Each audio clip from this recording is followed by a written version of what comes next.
right, welcome to this week's Q&A Thursday. This question comes up a lot, and it came up on our recent Wicked Smart sit-down, where all of you, by the way, are invited every single Thursday at 4 o'clock. The question was, what if a buyer asks, hey, what if the house doesn't appraise at the end of my rent-to-own process? So I'm going to talk a little bit about scripts for them, you to them, but also just for you to understand. The script would sound something like this. You know what, John and Mary, you're a buyer, and just like buying conventionally, once you buy, you live with your decision to either capture appreciation or ride out a market shift. Think about it.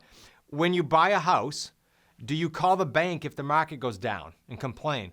Or do you call the bank if the market goes up and say, hey, do you want some of this equity? Of course not. So you are being treated like, and you are behaving like a buyer, and as such, not only are you taking care of the house as a buyer, but you're going to capture any appreciation or downfall in the market. Now, reality, how do you address some of these issues? Yourself and your business, you with your seller, and you with your buyer. Well, if the time frame's approaching and appraisal is an issue, we'll revisit an extension for the buyer, because presumably you did this how we teach and you gave the buyer less of a term than you have with the seller, or you're going to negotiate an extension with the seller. That happens too. This is real estate, guys. These pivots are normal. I don't want to have you ever caught in thinking, okay, well, this is going to happen. It's going to crush me. No, there's a deal after deal on every deal, right? Or you simply, I would say to the buyer, you could put more cash down, take care of the appraisal. Appraisal is just a snapshot from one person, or you can order a new appraisal. Sometimes they're just a little bit off, or you can walk, of course. Your deposit would not be refunded and you could walk. Now, for you to know as an investor, these deals, and I know you haven't gotten to, perhaps if you're new to these Q&As on YouTube even, you haven't gotten to the module with all our agreements in it. That lives in the QLS Home Study course. So if you haven't gotten that yet, by all means, you want to get your hands on that at the website, smartrealestatecoach.com. In the agreement, you'll see with the buyer, these deals are never contingent upon an appraisal. Nowhere in there is that language like a conventional deal. Why is that? Because how could we make a deal contingent upon appraisal today when it's going to close in 18, 36, 60 months, sometimes longer? You can't do that. It's not possible. An appraisal is not even good after 6 months, right? Ask any bank or appraiser.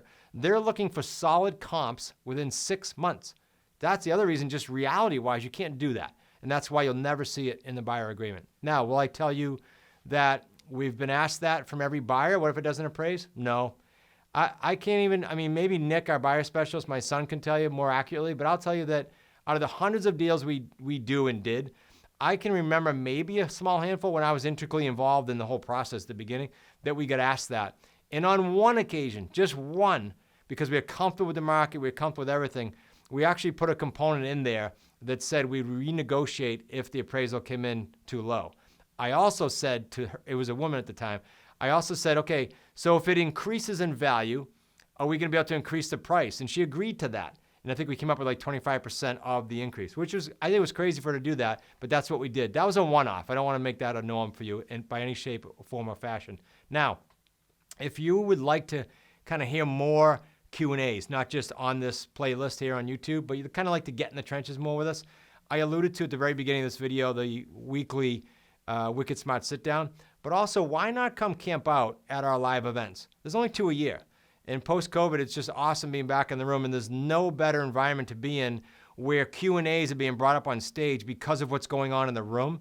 And that just is an immersion process for you that you'll never forget versus just going through these ad nauseum. So the 2 events, you can find them at qlslive.com, and that's in September, and wickedsmartsummit.com, and that's usually end of March, ending sort of around April 1st, almost every year. So go check out those sites. I don't know when it is that you'll be seeing these, but those are always going to be running. And if you are a purchaser and owner of the QLS Home Study course, you actually attend the QLS Live event, the first one, for free. You don't have to pay for it. So I encourage you to get there. You will consider it time super well spent. And I hope to see you at those events. If not, see you on the next Thursday Wicked Smart Sit Down. Make it a great week.